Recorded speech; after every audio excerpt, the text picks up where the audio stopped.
So what do you make of this call today here? If you're still neutral, do you feel like what you've learned leads you one way or the other, positive or negative? Yeah, I think, and look, we've talked about it a lot. I think ultimately we were wrong the last 6 months, being more, negative or cautious on Tesla. What I've seen coming out of Europe, specifically also out of China, makes us more bullish. That's why we raised the price target.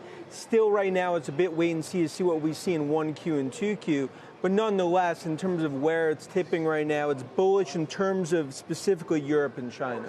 It's really been on a tear the second half of the year, particularly the final third of the year. What drove that? Was it change in actual estimates from analysts like yourself, or is it just a pure sentiment shift and a multiple shift? It was the P word, profitability. I mean, that was the key. If you really think about it, demand definitely rebounded. U.S., I think pretty impressive, but it was really Europe. Europe was the star of the show, but it was profitability. And if you really think about it, that took the doomsday off the scenario in terms of that. And now you go into 2020, if they could stay profitable, the valuation changes for Tesla, especially now China's front and center. So that's fundamentals that you're talking about. What about short covering in a name like Tesla? Any of that responsible for some of the moves we've seen besides today? Yeah, I think especially over the last 4 to 6 weeks, there's definitely been a massive short covering. Because I can tell you, talking to a lot of the shorts, you look at what I believe is going to be a Q4 where they probably beat by 8 to 10K in terms of units. You have profitability coming through in the near term. You got China Giga 3, which has been ahead of expectations. So as a short, it's hard to have anything to sort of put your hands around here in order to stay bearish, at least in the near term. Let's pivot and start talking about your 2020 picks.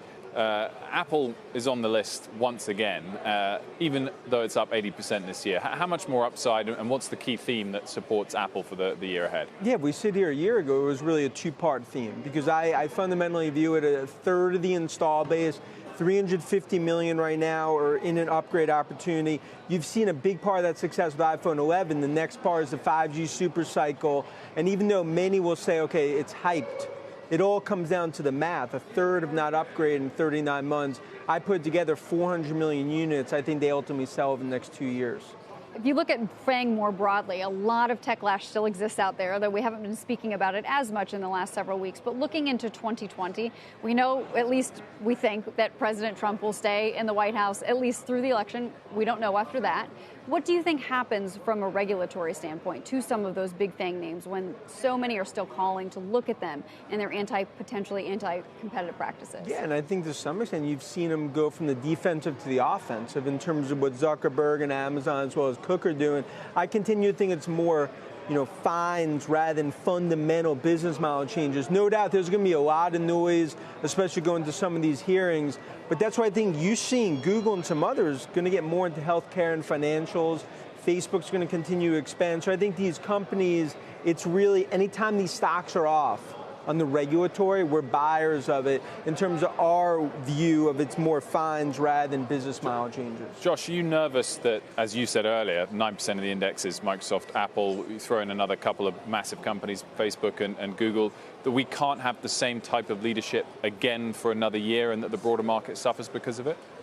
Well, you could have new leaders. You could have other stocks come. You could have Amazon overtake the weighting in the index of Microsoft. I mean, anything can happen. I guess my question for you would be, one of the recurring themes we heard throughout the first half of this year is that regulation was going to come down and all of the earnings expectations for the Facebooks, Apple to a lesser extent, Google would suffer. Now we know that the consumer didn't really care that much. Everyone screamed they want privacy, they want new rules, they want a police force over the internet, but they didn't change their behavior at all. Is that the big takeaway for investors going forward, do you think?